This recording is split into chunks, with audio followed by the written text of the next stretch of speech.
Everyone, welcome to my channel. आज हम पढ़ेंगे ग्रैंडफादर एंड द पाइथन, जो कि रस्किन बॉन्ड द्वारा लिखी गई एक स्टोरी है। सो ये हमारी क्लास 8 ICSE मलबरी इंग्लिश का चैप्टर 7 है। तो ये कहानी जो है हमें नरेट करता है एक बच्चा। तो जो बच्चे के जो दादाजी होते हैं उन्हें जानवरों से बहुत प्यार होता है, उन्हें हर तरह के जानवर पालना बहुत पसंद है। लेकिन उनकी जो दादी जी होती है, यानी उस नरेटर की दादी होती है, उन्हें जानवर बिल्कुल भी पसंद नहीं। अब दादाजी की जिद होती है कि वो घर में एक पाइथन पालेंगे। अब देखते हैं कि दादी जी का क्या रिएक्शन होता है और स्टोरी में होता क्या है। तो स्टोरी हमारी शुरू होती है जिसमें वो बताता है, जो नरेटर है वो बताता है कि जो उसकी दादी माँ थी उन्हें बाकी जानवर पसंद थे, जैसे कि बर्ड्स और जानवर जैसे कुत्ता बिल्ली, ये उन्हें ठीक ठीक लगता था। पसंद तो नहीं थे लेकिन ठीक ठीक लगता था उन्हें। लेकिन उन्हें बहुत खतरनाक लगते थे रेप्टाइल्स, और जब भी वो रेप्टाइल्स को देखती थी तो वो बिल्कुल ठंडी पड़ जाती थी उनका शरीर। तो वो कहता है कि भाई कोई भी तरह के रेप्टाइल्स होते हैं, जैसे कि सांप, बिच्छू, छिपकली और जो रंग बदलता है कैमलियन, उन्हें बिल्कुल भी पसंद नहीं थे। दादाजी दूसरी तरफ उन्हें तो बहुत ही पसंद है जानवर, और तो वो तो एक मौका ढूंढ रहे थे कि कैसे वो जो पाइथन है यानी अजगर है उसको वो घर पे लाएं और पालें। अब पाइथन क्या होता है? पाइथन सांप से अलग होता है। जो सांप होता है वो जहरीला होता है, लेकिन पाइथन जहरीला नहीं होता। और जो पाइथन होता है ज़्यादातर वो ग्रीन वाली जगहों में रहते हैं, जैसे वैसी जगह में रहते हैं जहाँ थोड़ा बारिश वगैरह पड़ती है, हरियाली वगैरह जगह में रहते हैं, जैसे रेन फॉरेस्ट में रहते हैं या जंगल में रहते हैं जहाँ पे खूब अच्छी हरियाली रहती है। और जो पाइथन होते हैं ये क्या करते हैं, क्योंकि जहर तो इनमें नहीं होता, कि अपने शिकार को कैसे मारते हैं, अपने शिकार को ना पूरा लपेट जाता है, अपने शिकार के ऊपर पूरा लपेट जाता है। जैसे हम रस्सी को पेड़ से लपेटते हैं, किसी इंसान को रस्सी से लपेटते हैं, तो वैसे ही जो ये अजगर होता है पूरा लिपट जाता है और इतना ज़्यादा जकड़ जाता है कि उस इंसान को ऑक्सीजन नहीं मिलती, यानी वो इंसान सांस नहीं ले पाता। अब जब वो इंसान सांस नहीं ले पाएगा तो उसके शरीर में ऑक्सीजन की कमी होगी, ब्रेन तक ऑक्सीजन नहीं पहुंच पाएगा, वो सांस नहीं ले पाएगा और दम घुट के उस इंसान की मौत हो जाती है। तो इस तरीके से जो पाइथन है वो जान लेता है। और ऑफकोर्स अब दादाजी तो इतना प्यार करते हैं और वो क्या लाना चाह रहे हैं घर में? पाइथन। और उन्हें पता है उस नरेटर को कि उसकी दादी है कभी अलाउ नहीं करेंगी। तो जो दादाजी थे, दादाजी ने क्या करा, वो बाज़ार गए और बाज़ार से जो सांप सपेरा होता है उसे 6 रुपये में उन्होंने एक पाइथन खरीदा, एक अजगर खरीदा। और गांव वालों को खुश करने के लिए, स्टाइल दिखाने के लिए, दादाजी कैसे गले में अपने लपेट के ना पाइथन को ला रहे थे और उनके कंधों पे जैसे पाइथन लटक रहा था अजगर, और घर ला रहे थे। तो सारे जो बाज़ार में लोग थे भाई चौंक गए और देखने लग गए कि वाह कितना बहादुर इंसान है ये। अब जब दादी जी ने उस सांप को, उस अजगर को देखा, उस पाइथन को देखा, तो ऐसा लगा जैसे वो बेहोशी होने वाली है और वो ज़ोर से चिल्लाने लग गई, क्योंकि जो वो पाइथन था ना वो दादाजी के गले में था। तो एकदम चिल्लाने लगी, अरे इसे फेंको नीचे, इसे उतारो, इसे फेंको, ये तो तुम्हारे गला का घोट देगा, तुम्हारा गला ऐट के तुम्हें मार देगा, इसे फेंको। तो ग्रैंडफादर कहते हैं अरे ये तो अभी बहुत छोटा है, जैसे कोई बच्चा हो वो। तो कहते हैं अभी बहुत छोटा है और इसे हमारी आदत हो जाएगी। कहती है क्या मतलब है आदत हो जाएगी? इस पाइथन को मैं यहाँ बिल्कुल भी रहने नहीं दूंगी।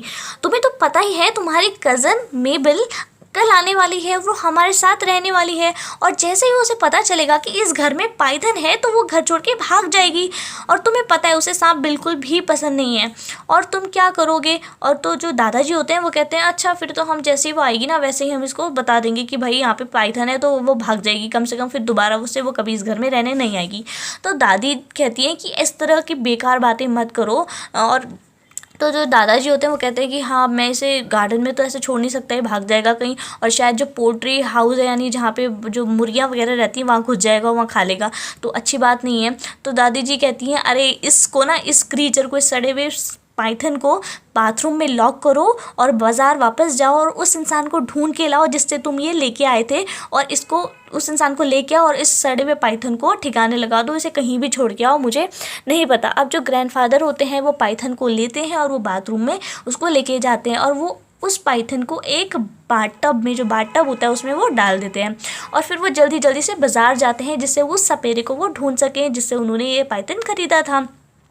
अब जो दादी जी होती हैं वो इंतज़ार करती हैं दादाजी का, और वो वरांडा के चक्कर काटती रहती है जब तक दादाजी नहीं आ जाती। अब जब दादाजी आते हैं तो उनका चेहरा बड़ा उतरा हुआ होता है और उससे यही पता चलता है कि दादाजी को वो इंसान नहीं मिला। तो दादी जी कहती हैं ठीक है, फिर इसकी खुद तुम करो, इसको लो और इसको जंगल के जो किनारे जो नदी बहती है ना, बस इसे वहाँ छोड़ के आ जाओ। अब जो होते हैं दादाजी कहते हैं ठीक है, पहले मुझे इसे कुछ खिला देने दो क्योंकि ये भूखा होगा। तो दादाजी अब चिकन लेके आते हैं और वो बाथरूम की तरफ बढ़ते हैं। उनके पीछे मैं होता हूँ, दादी जी होती हैं, कुक भी होता है हमारा और गार्डनर भी होता है। हम सब बहुत क्यूरियस होते हैं कि होने क्या वाला है।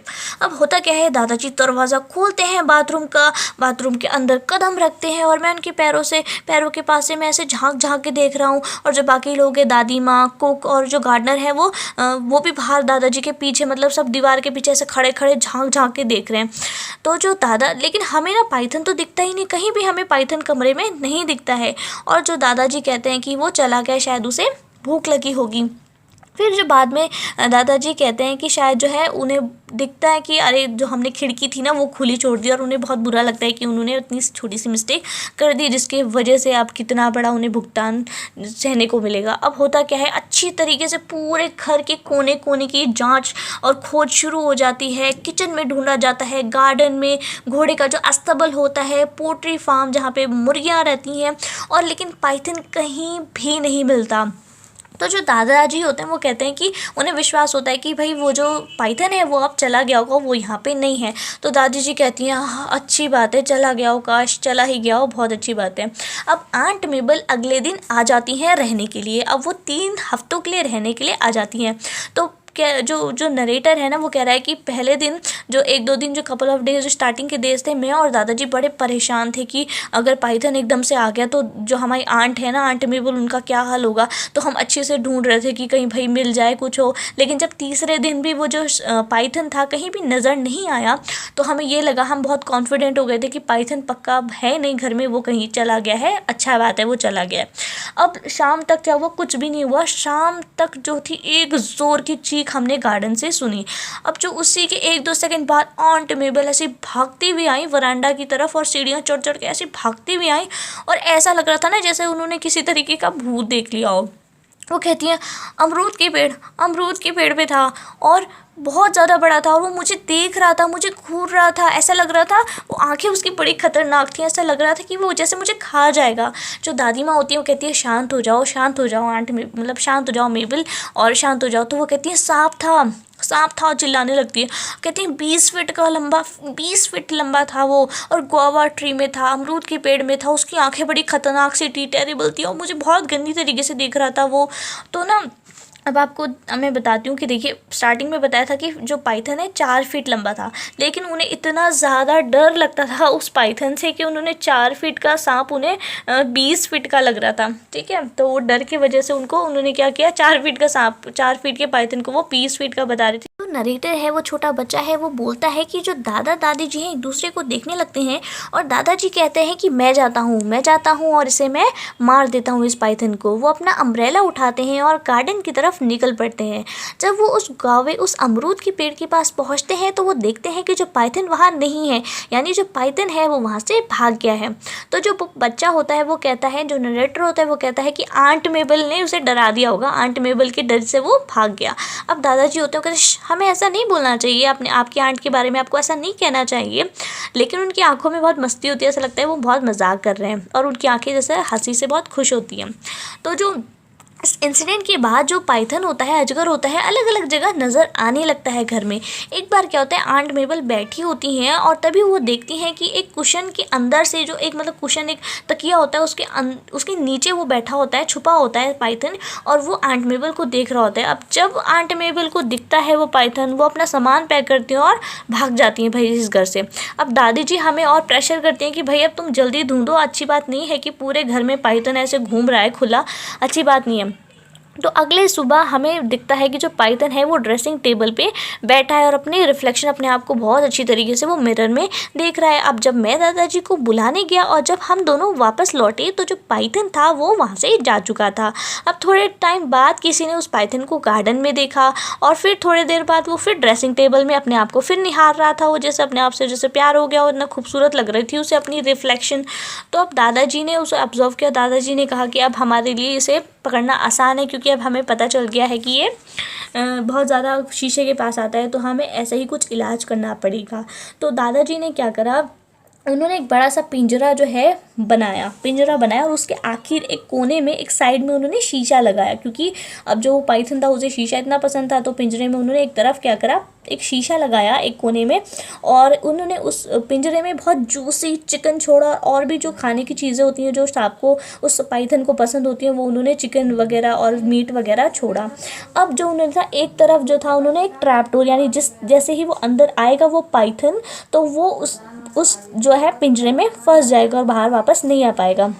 अब आंट मेबल तो वैसे ही चली गई थी, तो जब हमने ये ट्रैप रेडी करा तो आंट मेबल तो थी नहीं, तो हमें भाई ये प्रोजेक्ट करना पड़ा, हमें आगे बढ़ाना पड़ा, क्योंकि हम नहीं चाहते थे कि भाई पूरे घर में ये पाइथन घूमता फिर रहा है ऐसे ही। अब कुछ दिनों तक कुछ भी नहीं हुआ, यानी कुछ दिनों तक वो आए ही नहीं। लेकिन क्या हुआ, जब मैं एक दिन स्कूल के लिए निकल रहा था तब मैंने देखा कि जो पाइथन है वो केज के अंदर है, और उसने सारी चीज़ें खा ली जो हमने उसके लिए छोड़ी थी। वो आराम से रिलैक्स कर रहा था और अपने शीशे में इतने आसानी से, मतलब शीशे को निहार रहा था। ऐसा लग रहा था जैसे मतलब उस पाइथन को मुझे देख के ऐसा लग रहा था जैसे वो मुस्कुरा रहा है अपनी शक्ल देख के, मतलब अपने ही खूबसूरती को देख के वो इतना खुश हो गया, इतना मंत्रमुग्ध हो गया कि भाई खा पी के भी वो उस शीशे को निहारे ही जा रहा था, अपनी शक्ल को निहारे जा रहा था। ऐसा लग रहा था कि अपनी खूबसूरती, अपनी हैंडसमनेस की वजह से वो मतलब कमी नहीं पड़ रही उसे, बस वो देख ही जा रहा था अपने आप को। अब ग्रैंडफादर आए और जो गार्डनर आया, जो माली आया, उन्होंने उस केज को मतलब रखा और पूरा क्या करा, उसे रिवर बेड उसे उठाया और क्या करा, फिर उस पर जो हमारे जंगल के पास वाला जंगल था उसमें जो नदी थी वहाँ पे उसे छोड़ा है। अब उन्होंने जो केज को जंगल में छोड़ा है और ट्रैप डोर को खोल दिया, ठीक है, जिससे वो जो पाइथन था वो निकल आए बाहर और वो आराम से जंगल में चला जाए। लेकिन हुआ क्या, उसने कोई भी कोशिश नहीं की। दादाजी बताते हैं कि उस भाई पाइथन वो ना शीशे को ही निखारता रहा, वो बाहर आने ही नहीं चाह रहा था क्योंकि उसे शीशा इतना ज़्यादा पसंद था। तो दादाजी कहते हैं कि मैंने पहली बार एक सांप को अपने ही प्यार में पड़ते हुए देखा था। तो ये इंटरेस्टिंग सी स्टोरी हमारी यहाँ पे हमारी स्टोरी ख़त्म होती है। आई होप आपको स्टोरी बहुत अच्छी लगी हो, मुझे तो बहुत अच्छी लगी। एंड अगर आपको ये वीडियो अच्छी लगी हो, वीडियो को लाइक करें, शेयर करें, सब्सक्राइब करें और कमेंट्स में बताएं आपको कैसी लगी। और मैं जल्द ही मलबरी इंग्लिश क्लास 8 ICSE के सारे चैप्टर्स कंप्लीट करने वाली हूँ, तो मेरे चैनल को सब्सक्राइब करें। Thanks for watching.